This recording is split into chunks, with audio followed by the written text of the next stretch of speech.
April റിലീസായെത്തിയ Saiju Kurup സിനിമയായിരുന്നു Krishnadas Murali direct ചെയ്ത ഭരതനാട്യ സിനിമയുടെ സെക്കൻഡ് പാർട്ട് ആയിട്ടുള്ള മോഹിനിയാട്ടം. ഭരതനാട്യ സിനിമ ബോക്സ് ഓഫീസിൽ അത്ര വലിയ സക്സസ് ആയ സിനിമയൊന്നും ആയിരുന്നില്ല. OTT റിലീസിന് ശേഷമാണ് ഈ പടം ഒരുപാട് പേര് കാണുന്നത്. അങ്ങനെ OTTയിൽ ഈ പടത്തിന് നല്ല രീതിയിലുള്ള റെസ്പോൺസ് കിട്ടി. അങ്ങനെയാണ് ഇതിനൊരു സെക്കൻഡ് പാർട്ട് വരുന്നത്. അങ്ങനെ ഏപ്രിൽ വാഴ തകർത്തോടുന്ന ടൈമിലാണ് മോഹിനിയാട്ടം റിലീസ് ആവുന്നത്. പറയാതിരിക്കാൻ പറ്റില്ല, കുറെ വർഷത്തിന് ശേഷം ഇത്രയും വർക്കായ ഒരു കോമഡി പടം വേറെ ഇല്ല. മലയാളത്തിൽ ഇൻഡസ്ട്രി ഒരു ഫാമിലി ത്രില്ലർ സിനിമയുടെ കോർ തീം എടുത്ത് കോമഡി ആക്കി ഒരു പടം പിടിക്കുക, അത് തിയേറ്ററിൽ വർക്കാക്കി എടുക്കുക എന്നൊക്കെ പറയുന്നത് അത്ര ചെറിയ കാര്യമൊന്നുമല്ല. അമ്മാതിരി പടമായിരുന്നു.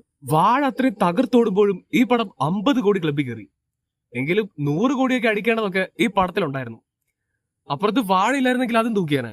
എന്തായാലും ഭരതനാട്യത്തിന് ഒരു തേർഡ് പാർട്ട് വരാൻ പോവാണ്. പടം ഒഫീഷ്യലായി തന്നെ അനൗൺസ് ചെയ്തിട്ടുണ്ട്. രാസലീല എന്നാണ് പടത്തിന്റെ പേര്. ഇതിലും ഒരു ജേണർ ഷിഫ്റ്റ് ഉണ്ട്. ഇത് ഹൊറർ കോമഡിയാണ്. ഏതായാലും 3 പാർട്ടും 3 ജേണറാണ്. ആദ്യത്തേത് family drama, second part dark humour, third horror comedy. എന്തായാലും അന്യായ ഹൈപ്പിൽ വരാൻ പോകുന്ന പടമായിരിക്കും ഈ പടം. 2028 ആണ് റിലീസ്. ഖലീഫ ഓണം റിലീസ് എത്താൻ പോകുന്ന പൃഥ്വിരാജിന്റെ ഏറ്റവും വലിയ സിനിമയാണ് ഖലീഫ. വൈശാഖാണ് ഡയറക്ഷൻ. പിന്നെ പടത്തിലൊരു പ്രധാന ലീഡിൽ ലാലേട്ടനുണ്ട്. ഇന്നലെ നമ്മൾ ഖലീഫയുടെ കുറെ അപ്ഡേറ്റ് ചെയ്തിരുന്നു. ഇപ്പോഴും ഖലീഫയുടെ ഭാഗത്ത് നിന്ന് എക്സ്ക്ലൂസീവ് ആയിട്ട് ചില അപ്ഡേറ്റ്സ് എത്തിയിട്ടുണ്ട്. ഇതൊരു മൾട്ടി സ്റ്റാർ സിനിമയാണ്. പൃഥ്വിരാജും ലാലേട്ടനും ഉള്ളതുകൊണ്ട് മാത്രമല്ല ഇതൊരു മൾട്ടി സ്റ്റാർ സിനിമയെന്ന് പറഞ്ഞത്. വേറെയും ചില സർപ്രൈസ് ക്യാമിയോസ് ഈ പടത്തിൽ വരുന്നുണ്ട്. അതിലൊന്ന് ടൊവിനോയാണ്. ടൊവിനോയും ഈ പടത്തിൽ ഒരു ക്യാമിയോ റോള് ഉണ്ടാവും. ഇതിനു പുറമെ തമിഴിൽ നിന്നുള്ള ഒരു സ്റ്റാർ കൂടി ഖലീഫയിൽ ഒരു ചെറിയ ക്യാമിയോ റോൾ ഉണ്ടാവുമെന്നാണ് അപ്ഡേറ്റ് വരുന്നത്. എമ്പുരാന് ശേഷം എമ്പുരാൻ സിനിമയ്ക്ക് ശേഷം പൃഥ്വിരാജ് ഡയറക്ഷനിൽ ലാലേട്ടന്റെ ലീഡിൽ മുരളി ഗോപിയുടെ തിരക്കഥയിൽ ഇനി വരാൻ പോകുന്നത് L3 ആണ്. അസ്രയേൽ. ലൂസിഫർ ഒരു 3 പാർട്ട് ട്രിലോജിയാണ്. 3 ഭാഗങ്ങളായി നീണ്ടുകിടക്കുന്ന ഒരു വലിയ കഥ.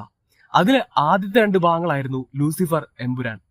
എമ്പുരാൻ സിനിമ തന്നെ ഏതാണ്ട് 100 കോടിക്ക് മുകളിൽ ബഡ്ജറ്റിൽ വന്ന സിനിമയാണ്. പക്ഷെ പടം പ്രതീക്ഷിച്ച രീതിയിലുള്ള ഒരു വലിയ വിജയമൊന്നും ആയില്ല. 250 കോടിക്ക് മുകളിലൊക്കെ ഫൈനൽ ഇട്ടെങ്കിലും പ്രതീക്ഷിച്ചത് അതുക്കും മേലെയായിരുന്നു. ഇനി തേർഡ് പാർട്ടിലേക്ക് വരുമ്പോൾ ഈ വേൾഡ് കൂടുതൽ വൈഡ് ആകുവാണ്.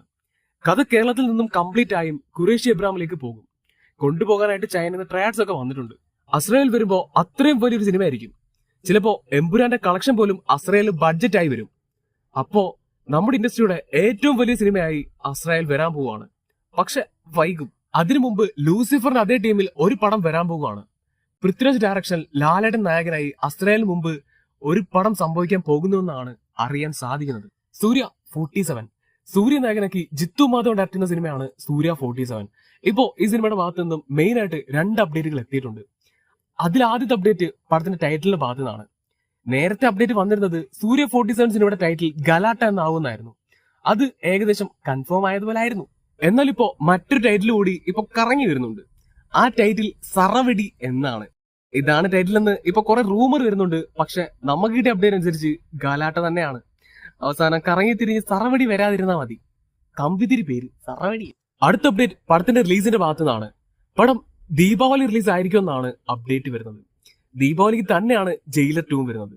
അങ്ങനെയാണെങ്കിൽ ക്ലാഷ് കാണാം. സൂര്യ 48. സൂര്യയുടെ 48ാമത്തെ സിനിമ ഇപ്പോ ഒഫീഷ്യലായി അനൗൺസ് ചെയ്തു. പടം ഡയറക്ട് ചെയ്യുന്നത് TJ ജ്ഞാനവേലി തന്നെയാണ്.